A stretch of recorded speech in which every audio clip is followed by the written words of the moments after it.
Olá pessoal, olá professora. Hoje eu vim falar um pouco sobre a origem da usucapião.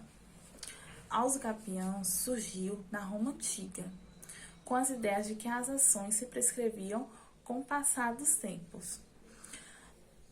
A lei das 12 tábuas, ela trouxe a prescrição da propriedade na hipótese do proprietário não exercer a posse da propriedade ou do bem. Esse bem poderia ser móvel ou imóvel. No caso do bem imóvel, essa prescrição aconteceria no período de 1 ano. No caso do bem imóvel, essa prescrição aconteceria no período de 2 anos. Com o passar dos anos, foram surgindo algumas leis para que tivesse algumas proibições ao usucapião. A primeira lei foi a Lei Atínea. A Lei Atínea, ela proibiu o usucapião no caso de coisas frutíferas, para que evitasse, assim, que o ladrão ou o receptor usucapisse essas coisas. A próxima lei foi a Lei Júlia e a Lei Plácia, que proibia que coisas tomadas com emprego de violência fossem usucapidas. Depois surgiu a Lei Escribônia, que vedava a usucapião de servidões prediais. Aqui no Brasil, a usucapião ela surgiu como modalidade do direito de propriedade no Código Civil de 1916, no seu artigo 530, que dizia: adquire-se a propriedade imóvel, inciso 3, pela usucapião. Assim, a gente pode verificar que o nosso ordenamento jurídico ele é muito influenciado por outros ordenamentos. No caso da usucapião, pelo direito romano. Boa noite, professora Fabiana Lino. Boa noite a todos os colegas. Eu me chamo Cília Ferreira da Silva e estou aqui para fazer uma pequena explanação sobre o conceito de usucapião. Então, como podemos conceituar o usucapião? Segundo Caio Mário da Silva Pereira, a usucapião é a aquisição de uma propriedade ou de outro direito real num decurso de tempo estabelecido e com observância dos requisitos instituídos em lei. Ou seja, o usucapião é a posse no decurso de tempo associada às exigências para que se converta em domínio. De forma resumida, podemos dizer que o usucapião é a aquisição do domínio pela posse prolongada. Mas, quando falamos em posse, temos que estar atentos à questão que não é qualquer posse. É uma posse qualificada. E o que vem a ser essa posse qualificada? Então, a posse ad usucapione, ela deve ser contínua, pacífica, incontestada e com intenção de dono. Ou seja, esta posse não pode vir com intervalos, vícios, nem muito menos ser contestada. Isso sim que é uma posse qualificada. E para usucarpir uma propriedade ou outro direito real, é necessário que atenda os requisitos desta posse qualificada. Bem, gente, a usucapião é baseada no artigo 5º da Constituição Federal Brasileira, no inciso 23, que diz: a propriedade atenderá à sua função social. Então, o que esse princípio defende quando diz que a propriedade atenderá à sua função social? Esse princípio nos diz que nenhuma propriedade privada deve ser abandonada sem ter o seu destino adequado, que tornando a essa propriedade, dando a essa propriedade uma função útil a alguém ou à própria sociedade. Então, isso é o que esse princípio defende ao dizer que a propriedade atenderá à sua função social. Então, diante disso, podemos ainda conceituar a posse como sendo uma forma de estabelecer uma função social. E que função social é esta? É moradia, subsistência, atividade econômica para alguém que toma posse, cuida e preza da manutenção desse bem. Ao contrário do dono, né, que se estivessem em posse do dono, não estando em consonância com a função desta propriedade. Nesse sentido, trago outro conceito que é dado por Silvio de Salvo Venosa ao dizer que a possibilidade de a posse continuada gerar propriedade justifica-se pelo seu sentido social e axiológico da coisa. Premia-se aquele que se utiliza utilmente do bem, em detrimento daquele que deixa escoar pelo tempo, sem dele utilizar-se nem ou não se insurgindo que um outro faça-se como se dono fosse. Então, esse é o conceito que trago por Venosa. Bem, agora nós iremos falar um pouquinho dos requisitos da usucapião. Quais são os requisitos da usucapião? Temos, então, como requisito da usucapião coisa hábil, a posse, decurso de tempo e o justo título e a boa-fé. São esses os requisitos para se obter a usucapião. Bem, gente, agora o trabalho terá continuidade com meus colegas, né, que irão falar sobre as modalidades da usucapião. Quais são as modalidades da usucapião? São divididas em usucapião de bens imóveis, né, que se divide em usucapião extraordinária, ordinária e especial, sendo que a especial é dividida em rural e urbana. E temos a usucapião de bens móveis, que é dividida em ordinária e extraordinária. Então, meus colegas agora seguem conceituando cada uma desse tipo de usucapião. Boa noite, turma. Boa noite, professora Fabiana Lino. Me chamo Jean-Claude Oliveira e nessa apresentação vou falar sobre o usucapião extraordinário. É disciplinado no artigo 1238 do Código Civil.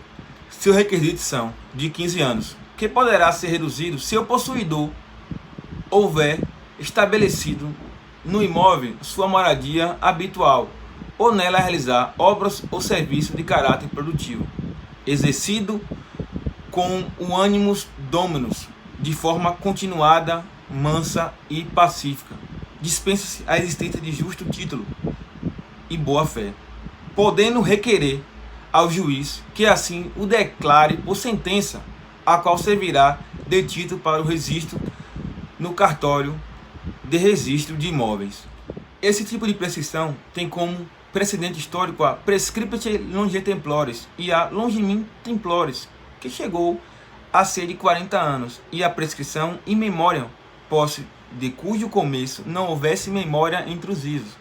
Para que se efetive o direito de usucapione, basta apenas o animus dominus, agir como dono, uma vez que não requer boa-fé e justo título. Conceito posse e trabalho. Segundo o professor Miguel Reale, pai, situar o problema em um termo de posse e trabalho que se manifesta por meio de obras e serviços realizado pelo possuidor ou de construção no local da sua moradia, que se versa em investimento de caráter produtivo ou cultural. Levou então ao legislador reduzir para 10 anos, que antes era de 15, o usucapião extraordinário, com esses requisitos, como versa o parágrafo único do presente artigo 1238 do Código Civil. Boa noite, turma. Boa noite, professora Fabiana Lino. Vou estar dando introdução sobre usucapião especial. O nosso ordenamento prevê o usucapião especial, também chamada de constitucional, por ter sido introduzida pela Constituição Federal sobre duas formas. A primeira foi o usucapião especial rural, também denominada pro labore, e o usucapião especial, a segunda, que é urbana, também conhecida como pro moradia. A modalidade rural, ela foi consagrada na Constituição de 1934, que também foi regulamentada no artigo 191 da Carta de 1988 e no artigo 1239 do Código Civil de 2002.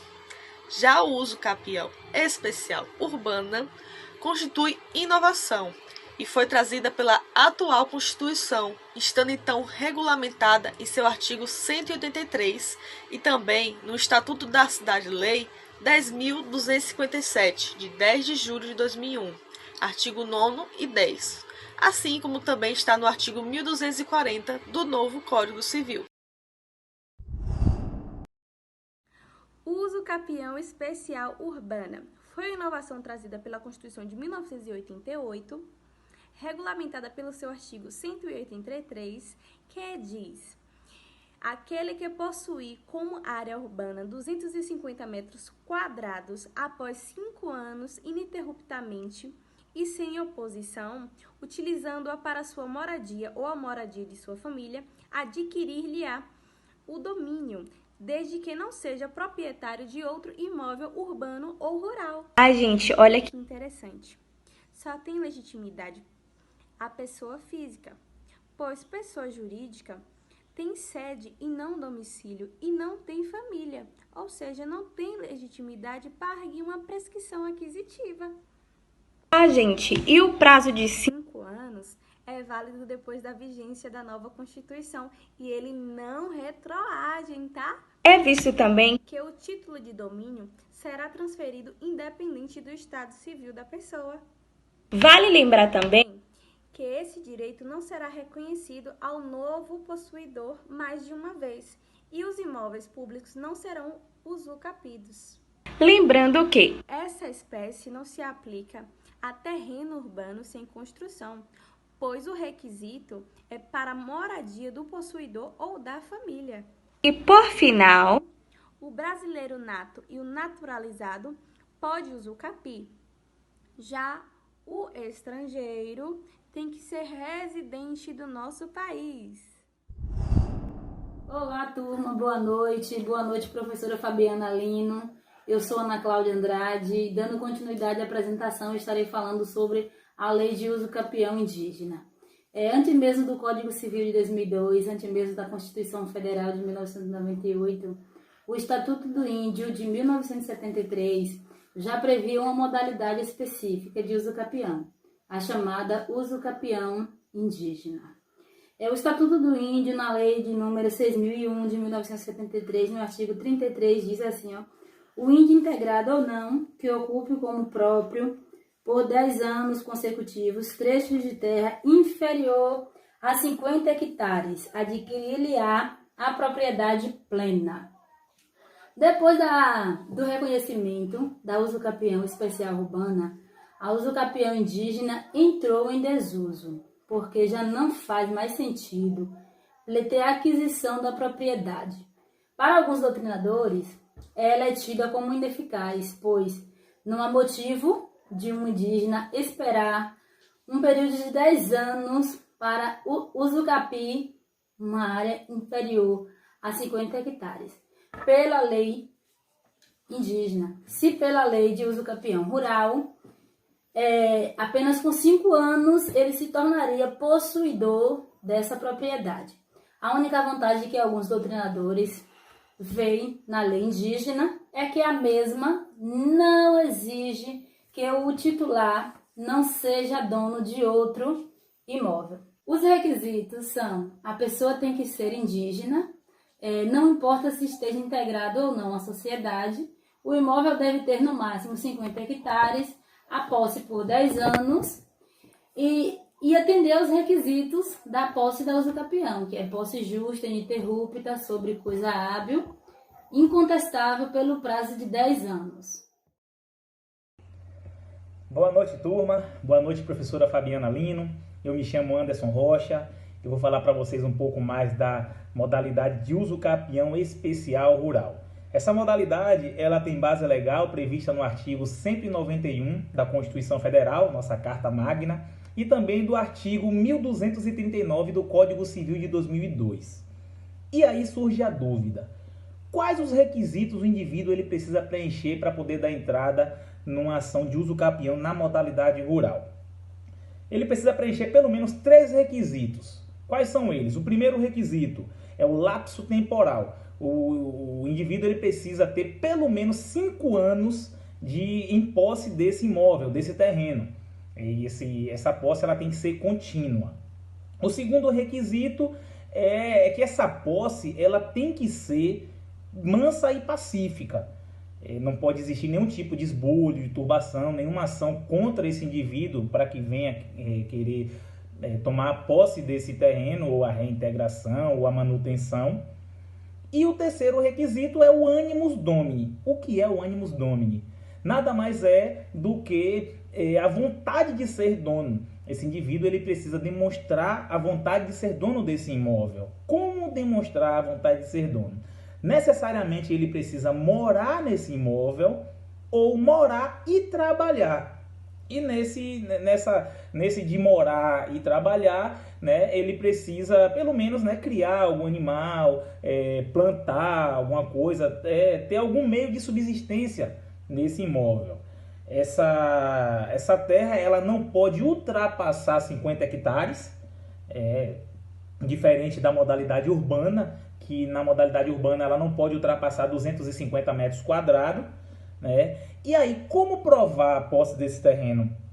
Ele precisa provar, temos 2 tipos de provas, a prova oral e a prova documental. A prova documental, ele pode provar através de uma conta de consumo, seja ela uma conta de luz, uma conta de água, conta de telefone, ou uma fatura de cartão, né? Já a prova oral é a prova falada. Ele precisa, por meio de algum testemunho, algum vizinho, prestar algum depoimento para que venha provar a posse desse terreno nesse lapso temporal de 5 anos.